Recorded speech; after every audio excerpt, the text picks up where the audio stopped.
How did you choose the name of your band? It's a German word. It's pronounced Unendlich. Since I am American, I pronounce it Unendlich. It doesn't. I'm not really, concerned about how people pronounce it, but the word itself means infinite. The idea behind it, or the premise of a lot of the lyrical content of my music, is about death and the finality of death. So initially, it was a derivative of "death is infinite." It's kind of bare in English. So I have some background in German. I used to live there as an army brat. So looking over the couple words, seeing what can I do with the actual band name to make it a bit more interesting. I chose to translate it into German, which initially I first saw the word on a album of a band I like from Danzig 7. So he has an intro on that particular album, not particularly anything to write home about, but that's where I saw the word. It stuck with me. That was back in like 2001, 2002, something like that. Don't recall when it came out. And ever since then, it's just a word that I've always kept in my head, and I've always liked. I like the idea that it's semi-elusive, that it isn't just not having death in there. It doesn't bring it to just one concise area musically. So in the event I want to experiment a little bit more, it's a fairly open-ended word and band name for me that I stuck with. So. Were you in Germany when you were a kid, or was it more? All right. So I was an army brat, but I was there in the '80s when Chernobyl melted down, and then came over to America. My dad was stationed in Wurzburg, Germany, and I came over to the West Coast, El Paso, Texas. So I moved around for quite a bit, being an army brat, but I've been in Baltimore, Maryland for, I'd say, the better part of my life now. So I would call this my base of location. Did you ever play any shows in Germany, or is it just when you were growing up? Just when I was growing up. Shows, yeah, I played shows with other bands, but never with my particular project now. As some of the questions I've seen, it is very me doing everything. So I've been in bands. I've played with other bands, but nothing really to take note of. Never really got off the ground to the point that I have doing this on my own. But I'm hoping at some point to bring this out live. Issue is just getting on with other musicians, and then just with life, with work and everything else, balancing all that and allowing for the time to actually bring it to a live venue to show. So those are some of the challenges, but definitely I'm looking for other musicians now, and jamming with a couple people, and have a couple more that I plan on jamming with this month to hopefully round out, if that's going to be within this project or if that's going to be totally something new. Who knows? But it's something I definitely want to get more involved with. What is your main instrument? So I started playing quite a while back, and I started with guitar. Still is my main focal point of what I'm most proficient in. Great instrument, obviously, to write with, but I've also taken up keyboards, obviously vocals, lyrics of that caliber, and bass as well. A lot of guitarists are able to transition over to bass. Doesn't mean they're quote unquote bass players, but you can get the job done. And then most recently, I've took on drums. Just an instrument I've always been interested in. I've jammed with several drummers. A lot of things just, with other musicians not working out. So just out of attrition, I've kept picking up different instruments. So at this point now, for the past, I'd say a year, I've been playing drums and getting pretty, I'd say, competent at it. Definitely not anything to write home about, but where I see my music going in the future is definitely, I need a live drummer, be it another person or be it myself. Whatever I do, I want it to be as human as possible. So that's my hope. So you play the live drums on your band or on your album, or is that like some type of MIDI or whatever? So yeah, this is the only area that I have to rely on a computer. So you probably heard of some of the products out there. A lot of metal musicians use them, Tune Tracks. So they make a product called Superior Drummer. So normally what I do for most of my music, I mean, even in the Monarch or the Dam for that album, I play it out on the drums, but I don't record with it just because of the complexity of recording drums. For the first album, I did use pretty strict MIDI set of programming the drums, and then using real samples, pretty much what Tune Tracks, Superior Drummer, etc. does. On the new album, Scales of Existence, the drum parts are actually me playing out on some of the songs themselves, but then transposing those over to MIDI. So they're not as concise and quantized, etc., as the previous album. So the plan is in 2017 is to release. There's a bulk of songs left over from Scales, which is coming out this month, the 28th. That I want to finish up and have everything be live. I have a drum set now in my home studio that I have mic'd up. I want to record that and just have everything be completely live, no reliance on any of the MIDI aspect of it.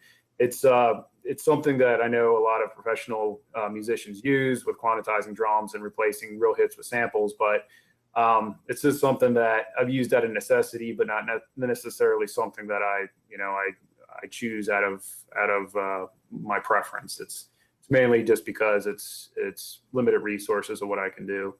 Where did you record the album? So the first album, I recorded, yes, at home. The second album, I progressed over to a home studio essentially, which is still obviously at home, but definitely built out my studio. Everything is going either mic'd amps or direct, things of that nature. A lot of the technical details, I guess some people are interested in, some people not, but just recording it, getting it into the actual product I use, and there's multiple DAWs like Cubase, whatever. First album I used a product called Cubase, and then second album I've switched over to Studio One, I believe. So I have a pretty long history of recording bands, well, not full-blown bands, but doing demos for some bands, for friends, etc. And then I pretty much took those skill sets and translated it over to the stuff that I've been recording. So I pretty much engineer it all, record it all, make sure it's recorded correctly and looks good. And then when I'm done with it, I send it over to an old coworker who has his own studio, who has a pretty extensive history doing mixing and mastering and is very heavily technically into that stuff. And I've relinquished control of all that aspect and give it over to him. From my experience, just hearing your material so many times and playing through it so many times, your ears kind of get fatigued with how to mix it and how, what place is the best. So having a second party come in, do a little bit of, or all of the mixing and all of the mastering really helps me out. And it's one of the compliments I've gotten about both CDs of the production of it sounding really good. So the guy does a really great job, and I couldn't recommend him enough. Whenever I post music on YouTube, it's usually like a mixed bag between like I'll listen to the same song like a number of times. Sometimes I'll listen to a song and it's like, this is terrible, I can't believe I released this. And then like the next time I listen to that same song, I'll be like, actually, this is kind of good. I actually like this, So to me, it's just a mixed bag. I listen to my music all the time, and so I don't know what to say about it. It's just it's kind of difficult. It's not as easy as just listening to somebody else's music because you just hear what you like about their music, but when you listen to your own music, you like hear all the flaws of like where you mess things up, where you could have done better, and all that stuff. Yeah, I mean, and that comes with being an artist. I mean, you're constantly going to be critiquing yourself, the obsessive nature of even continuously writing and playing your own thing. Like, you get very obsessive with certain parts, things of that nature. So yeah, being a listener is a lot different than being the person creating it. It also goes with like vocals and a lot of things that you probably hear about. Like a lot of people have issues hearing their own voice just because it sounds different on recorded media versus when you're actually hearing it played back. So, things like that. There's a point where you just gotta relinquish control, in my opinion. Mixing your own stuff, some people can do it and they like it, and they like the technical aspect of it. But I just, at this point now, I really just want to not have to deal with any technical bullshit and just get right into creating and just have that work. Like the most soul crushing thing is when you're in a very creative mindset, and let's say you have some kind of technical issue, something's not tracking correctly, the whole vibe is ruined. So I try my best to just not get too deep into the weeds of the technicalities anymore. I used to, and you could really get derailed on some of that stuff. So that's why I finally said to myself, I met the guy, previous coworker, and he did great work on mixing just a couple samples. And I was like, okay, it's worth the money to just have him do it, have him obsess about levels, and then me to say, this is what I like, this is what I don't like, versus me going through it. Because if you're mixing yourself, like I said, I think your ears start to get a bit fatigued, and you either get used to the sound, or but to each their own. Some people love it. Some people, like myself, I'm happy letting someone else do it. You say you use Cubase? Yep. On the first album, I used Cubase. It's who makes that? Steinberg. So I've been using that product for quite a while, actually. I used it back when it was Cubase SX. So I think I got into it with Cubase SX3 or whatever it was. It's an awesome program with regards to MIDI, but I feel like I was fighting myself sometimes on the last album with the particular product. I got Studio One because I changed the interface that I was using. I use the Studio 192. So that's PreSonus, and it came with a free version of Studio One.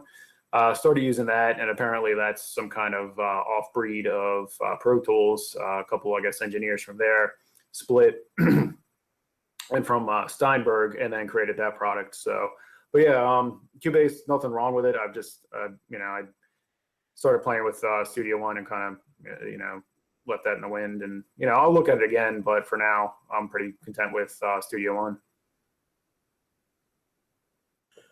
Yeah, the reason why I asked because I currently use Cubase LA4. So yeah, I like the program itself, but I don't like the security features because it's like every so often my computer get messed up. I have to like reformat it, or like I'll change like the hardware that the program is like connected to. And so I have to like reinstall the program, and I have to jump through all the hoops of the security features, so like I can't pirate it or no one else can pirate it.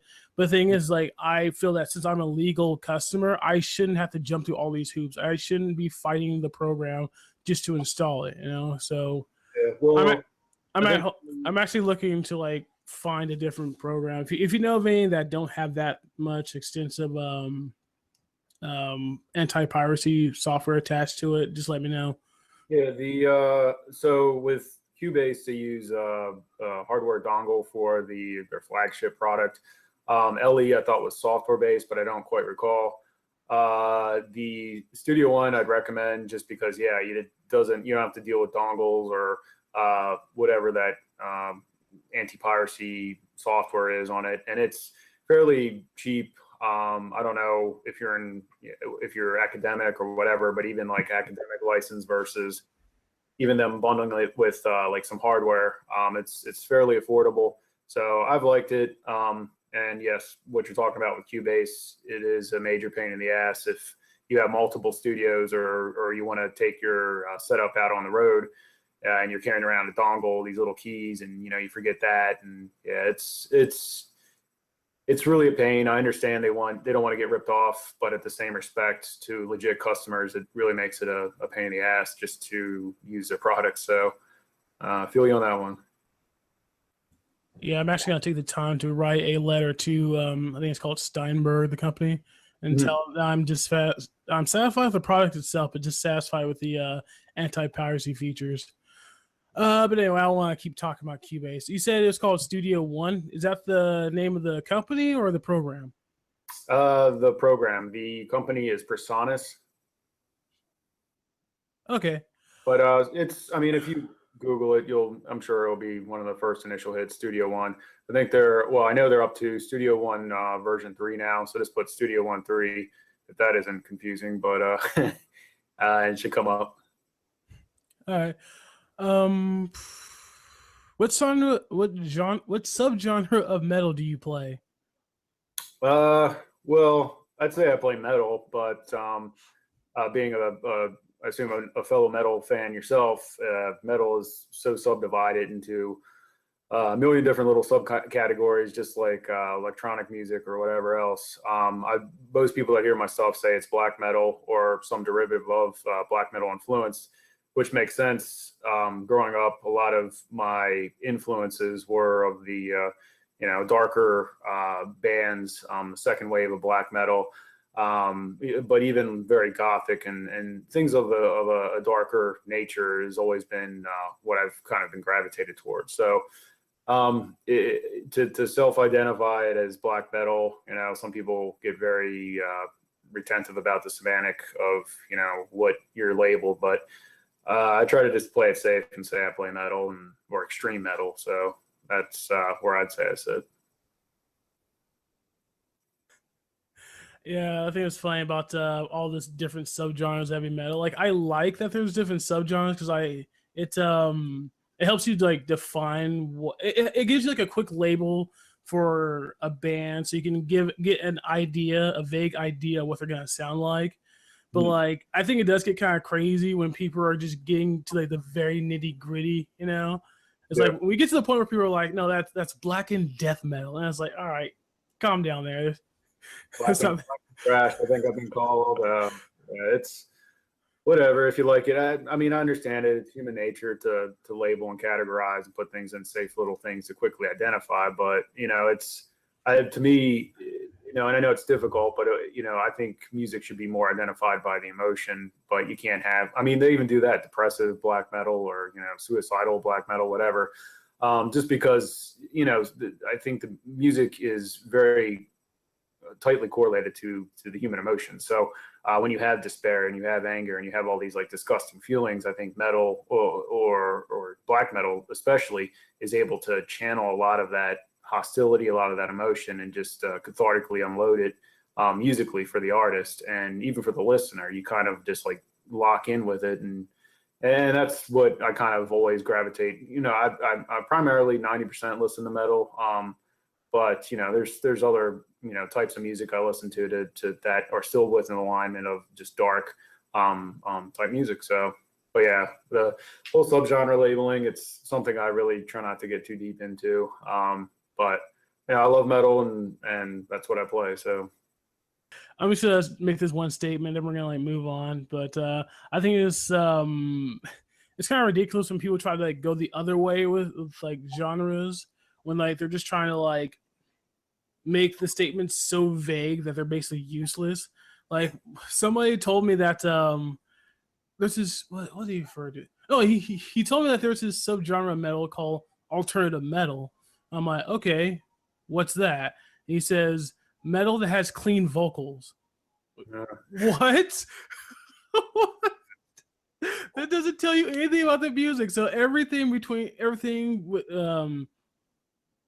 anything that's like from Black Sabbath to like Van Halen to Dragon Force to I don't know what other kind of like to Guar, all that's just alternative metal. Like that's going the opposite direction. That's also pointless.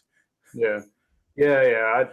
Again, if you like it, you like it. To say that I only listen to this particular type of metal, it's kind of pigeonholes you. I mean, like I said, most of the stuff I listen to, people would classify as black metal, but I just enjoy it. I don't get there's a lot of I don't know, some elitism sometimes within metal of saying they all want their unknown pocket bands, but to actually just perform the type of music and to get engaged, it's it's metal. So I don't know. Yeah, there are some genres or some subgenres of heavy metal I'm not a fan of, but sometimes you do find bands in those subcategories that are actually really good, despite their overall style. Like, I'm not a fan of hair metal, but there are some hair metal bands that I like. Hmm. What's the name of that one band? They were in Downfall of Western Civilization 2. It's called Uh, Seduce. hmm. Have you seen Downfall of Civilization 2? Is that the one where the guy drinks like 2 bottles of vodka and Yeah, in the pool. Yeah, yeah, that's that movie. Dude, yeah. I went to the Wikipedia for that page or for that movie, Uh, and like they're just saying that all that stuff was fake. The most memorable parts of that movie were just fake. Like the part where with Ozzy Osbourne trying to cook eggs, and it just looks like he's just so rattled with drugs he can barely function, barely cook the eggs. But that was just fake as well. yeah, because some of it could have been staged, but I've never Yeah. seen it. But I just recall that one clip and remember them saying that, and the guy's like chugging 2 bottles of vodka in like the pool or whatever. I was gonna say, it sounds like I got to check it out though. Yes, you have to watch it. It's really depressing.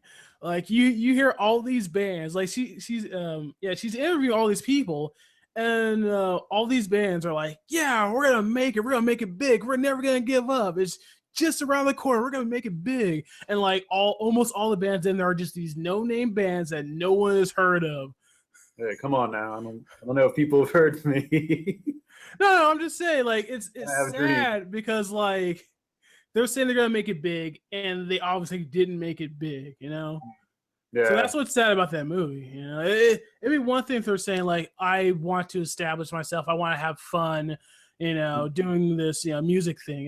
That's one thing that wouldn't be sad because even if they're not world famous, they still chances did their thing. They still had fun. They still made a little bit of money playing playing in the music scene. But like saying that you want to be like a huge rock star, that's different to me. And it's just kind of sad seeing like these people really, really wanted to make it big. They want to be big rock stars, and it just didn't happen for them. That's what I think is sad.